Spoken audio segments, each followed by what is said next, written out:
That's it. That's it. We don't know what we're doing. We're just making it. We're giving birth.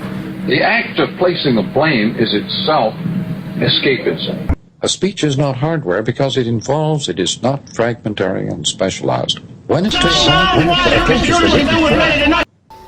and I think they would find that if they tackled the problem, approaches the written form that I'm working with, they would quickly begin to write the way I write.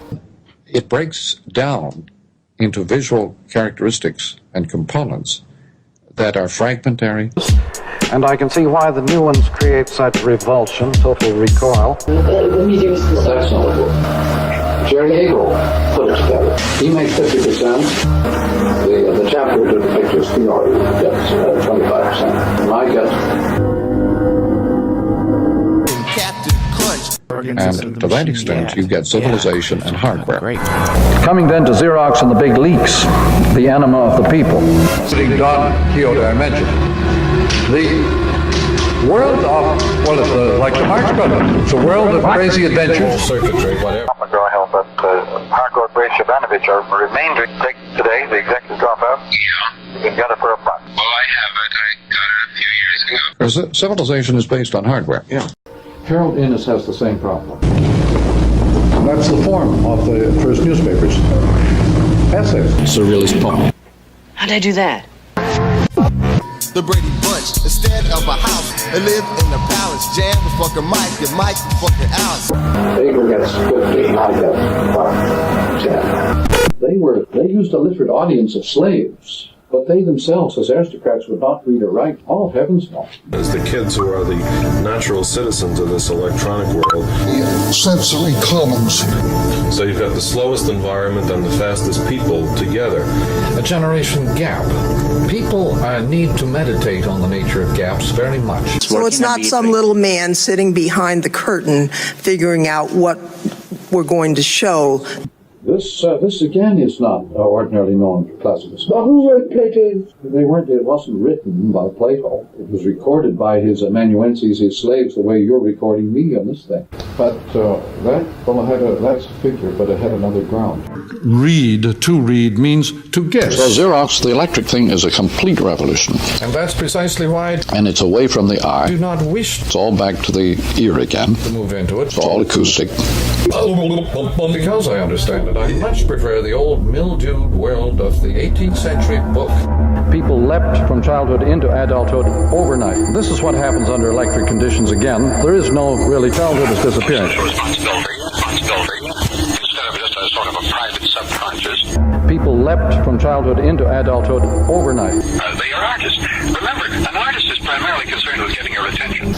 As a lyric personal use of a public medium. The end is in It becomes much more enjoyable if you pull the data. Clotheslines, hemlines. You can see from the miniskirt, which is that the end is in... Joey, I'm telling you. Noam Chomsky, the linguist, is of the opinion that language exists as a form of brain print. I'm thinking, this is the best party I've ever been to in my life, man.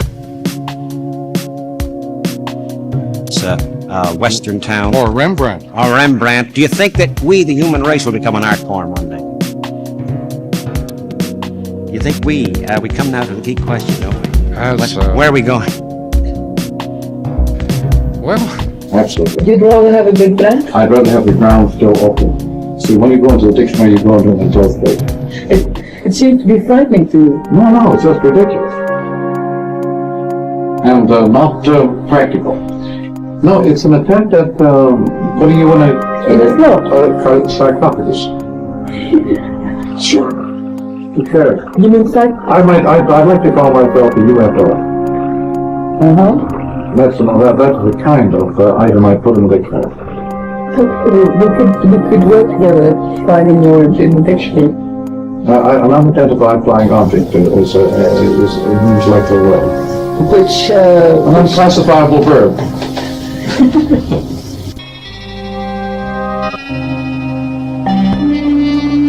Here are these.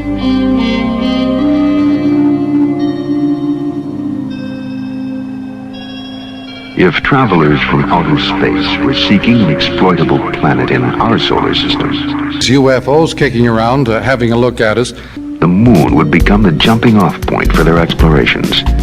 as quaint objects, art forms. Yes, I think it's entirely possible that this could be fall. On that note of gaiety and laughter, we say thank you very much, Professor Marshall McLuhan.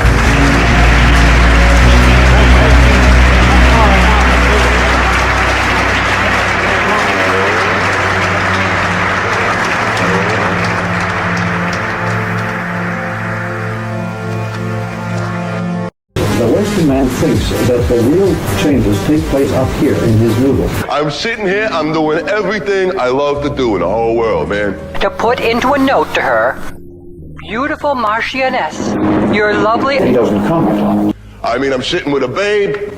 I find Captain Hegel painful and barren and sterile. I'm watching TV. We're all vulnerable to the Americans. And now the baby's starting to talk. You know that Marshall McLuhan quote? To say Magic. Sure. Because you mean say? I'd like to call myself a UFO. That's the kind of item I put in the cat. Okay, we could work together finding more information. An unidentified flying object is an intellectual world. Which an unclassifiable verb.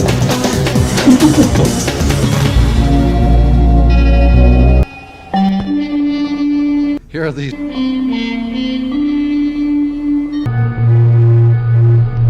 And that seems to bring him happiness. But I don't know. I wake up in a malaise and I walk here and there. The podiatrist says, "Oh yeah?" The moth goes, "Yes." And he goes, That Marshall McLuhan quote? Human beings are the sex organs of the machine world. Yeah. Great fucking quote. Great quote. What a great quote. Great quote.